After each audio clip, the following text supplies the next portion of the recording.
abandoned buildings were given to tenants with sweat equity and training. They were allowed to own those units, thereby eliminating a large amount of homelessness. It is my personal dream that we would do the same thing here with the scattered housing that our illustrious mayor would like to get rid of. From the last census, at least 1 in 4 Toronto residents live in poverty. With the recession, as we all know, things have gotten even worse. As we see more and more people falling into poverty, we know the issues of jobs must be addressed with greater urgency. Refurbishing existing rental units, many of which are substandard, and building new units of affordable housing are 2 ways in which people can be put to work, apply their skills, and earn enough money to meet their needs. If elected, what will your government do to open up these kinds of job opportunities for residents of public and private housing which are struggling to survive with incomes below the poverty line?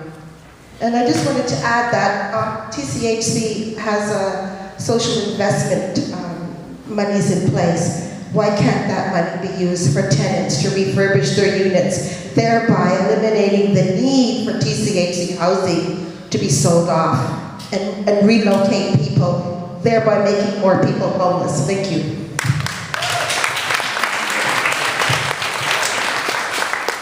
I'll let Glenn go first this time.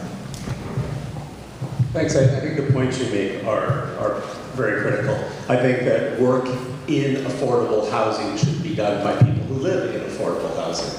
I think that we have to revisit many of the fundamentals of the model so that we go to what I would call a civil society-based model where people who live in housing run housing.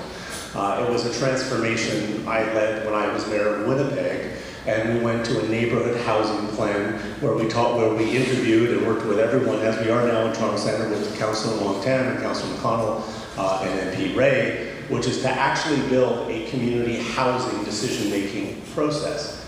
We also have a lot of tools. There's a toolkit that was released just this past week by Municipal Affairs and Housing.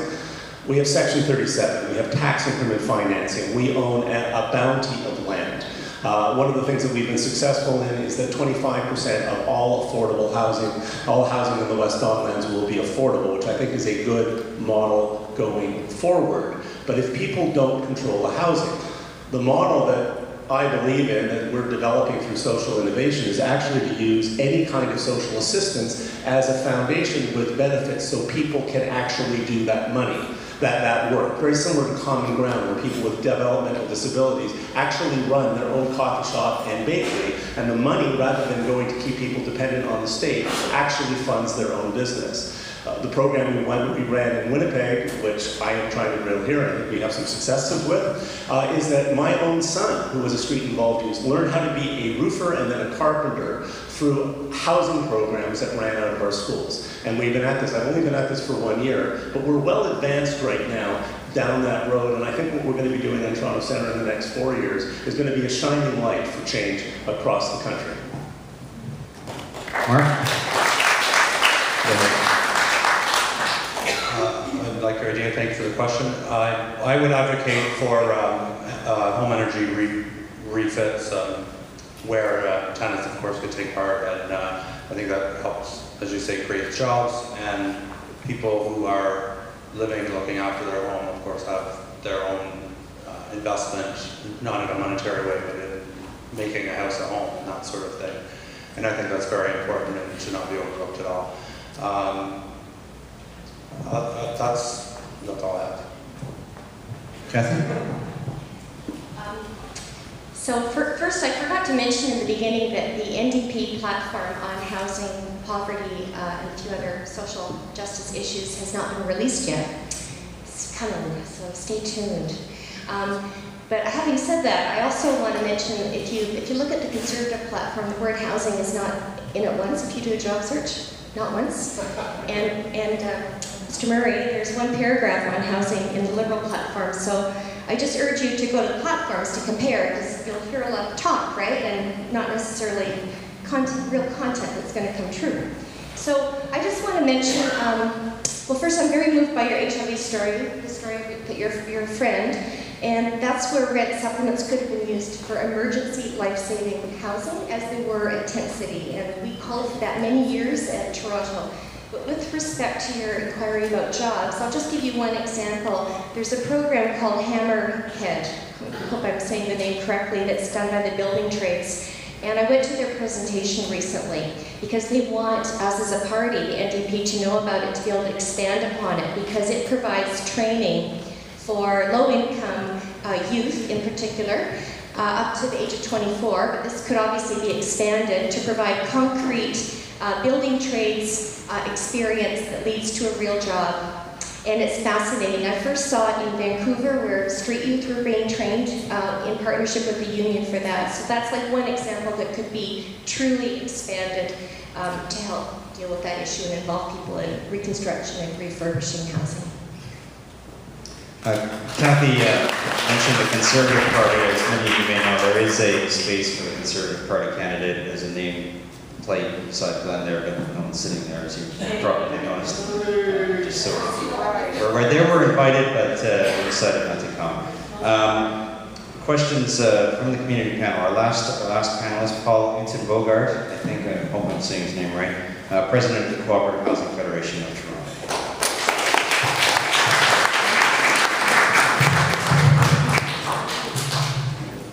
Good evening. My name is Paul Hinton Bogart. I'm the president of the Cooperative Housing Federation of Toronto. CHFT represents 160 co-ops in Toronto. I'm also a member of Local 75 Hospitality Workers. This co-op is located at 60 Richmond Street East in the downtown core and is home to 85 families. My wife, Juana, and I have lived in co-op housing for 13 years, and we are especially proud and grateful to call Local 75 our home. Local 75 was built under the joint federal-provincial affordable housing program.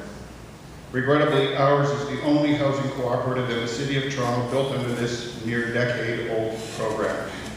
And it took the better part of 10 years' work from inception to construction to move in, and in fact may not have succeeded without the relentless perseverance of our City Councillor, Pam McConnell, and the efforts of CHFT.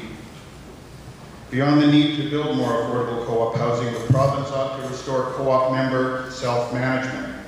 There are innumerable personal, societal, and economic benefits to having co-op members participate in the management of their homes. Co-ops have a successful track record spanning 4 decades of providing safe, affordable housing in this city and province. Under the affordable housing program that built Local 75, the province has not established a criteria to ensure a mix of housing is produced. In fact, given that municipalities determine which projects will be funded, preference is given to groups that can bring equity to the table. Hence, co-ops and other small-scale, community-based proponents attempting to build new affordable housing are at a disadvantage competing with private developers and the city's own housing company. My question to the candidates: if you are elected, what will you as an MPP and your party do to ensure that future provincially jointly funded affordable housing program projects guarantee a mix of housing options on a level playing field and to ensure that cooperative housing will be built? Thank you.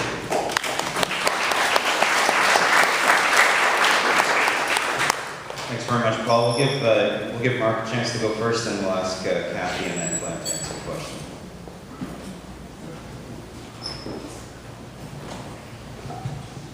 I think co-ops are a great idea. I've heard from some voters actually about co-ops, and I think it's a good model, and we need more of it. And I like the fact that the people that live in them are so invested in the upkeep and the ownership, if you will, of the building.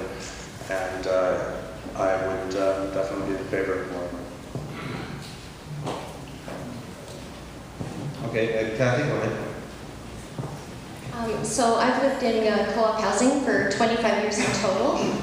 first moved into Hugh Garner Co-op as a single mom, and that's an amazing community that allowed me to go back to school and get my nursing degree. And I live in a co-op in St. Lawrence neighborhood now, so I'm very loyal to the co-op housing movement, and appreciate actually that you honored Diane Hollingsworth earlier. That was very special. Thank you. So I would obviously, as I would argue for more affordable housing dollars in the provincial budget, want to ensure that a very major chunk of those dollars would go to both nonprofits and co-op housing projects, because they have a huge track record of success. I think Toronto Centre has the most co-ops in Canada, perhaps, is that right? They're amazing. Each one has a unique flavor and decor and composition of people, which I'm sure we're all seeing now as we're canvassing. Municipal co-ops are really in trouble after the downloading, so I would very much support uploading back to the province so that there's adequate funding to sustain them. I would argue, I live in a section, or in one of the federal co-ops, where federal co-ops are in real trouble with monies running out because of the national funding structure, and we need to delay that process and argue for an extension of the ability for those co-ops to keep existing. And of course, we would have to argue for a significant percent of units to be subsidized. I was in one co-op the other day where 50% of the units are subsidized, and it's a really diverse community and works.